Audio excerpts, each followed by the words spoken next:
ও কি গাড়িয়াল ভাই, হাঁকাও গাড়ি তুমি চিলমারি বন্দরে। পল্লীগীতি ও ভাওয়া গানের সম্রাট মরহুম শিল্পী আব্বাস উদ্দিনের গাওয়া এই গানটির আবেদন যুগ থেকে যুগে, প্রজন্ম থেকে প্রজন্মকে চিলমারি বন্দরের কাছে টানে। বিখ্যাত প্রাচীন এই বন্দর নগরী চিলমারিকে দেখতে প্রায় প্রতিদিনই শতাধিক মানুষ ছুটে আসে ব্রহ্মপুত্র নদের তটে। সময়ের দাবি হয়ে উঠেছে চিলমারি বন্দরকে পর্যটনের আওতায় নিয়ে সরকারি ও বেসরকারি উদ্যোগে পর্যটন নগরী হিসাবে গড়ে তোলার। কুড়িগ্রাম জেলাতে তেমন কোনো আকর্ষণীয় পর্যটন এলাকা কিংবা ইকো পার্ক অথবা বিনোদনের জন্য উল্লেখ করার মতো নির্ধারিত জায়গা নেই।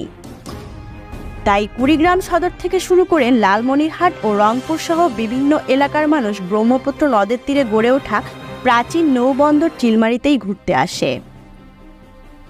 চিলমারি নৌঘাট থেকে নৌকা ভাড়া করে বিনোদপ্রেমীরা নদী পেরিয়ে চলে যায় ব্রহ্মপুত্র নদের বুকে ভেসে ওঠা চরগুলোয়। ঘুরে বেড়ান সেখানে মুক্ত হাওয়ায়, সাদা ঘাস ফুলের সাথে নিজেকে জড়িয়ে ছবি তুলে। বিকাল থেকে রাত ৮টা পর্যন্ত দর্শনার্থীর ভিড়ে মুখরিত হয়ে ওঠে চিলমারি নৌঘাট এলাকা। অনেক দর্শনার্থী অটোরিকশা নিয়ে দেখতে চলে যান উপজেলা বাহারের ঘাট ব্রিজ, আকালুর ঘাট ব্রিজ এলাকার মুক্ত বিলে। আবার অনেকে নৌকা নিয়ে চলে যায় নির্মাণাধীন হরিপুর চিলমারি সেতু এলাকা ও ফকিরের হাট টিবাদে। বিশেষ করে দুই ঈদের দিন থেকে ঈদ পরবর্তী কয়েকদিন পর্যন্ত এসব স্থানে বিনোদপ্রেমী মানুষের ভিড় বেড়ে যায়।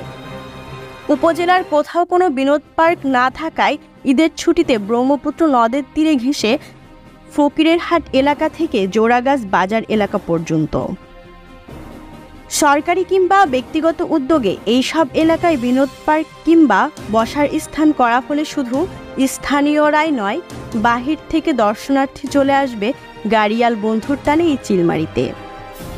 এমনটাই মনে করছেন এলাকার সচেতন মহল।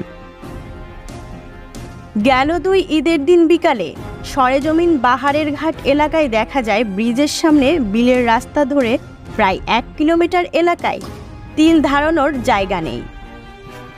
বিভিন্ন বয়সের নারী পুরুষ সেখানে ভিড় করেন। রাস্তার উপর কয়েকটি ঝালমুড়ি, আচার, বাদাম ও হরেক রকম আলপনার দোকান বসেছে।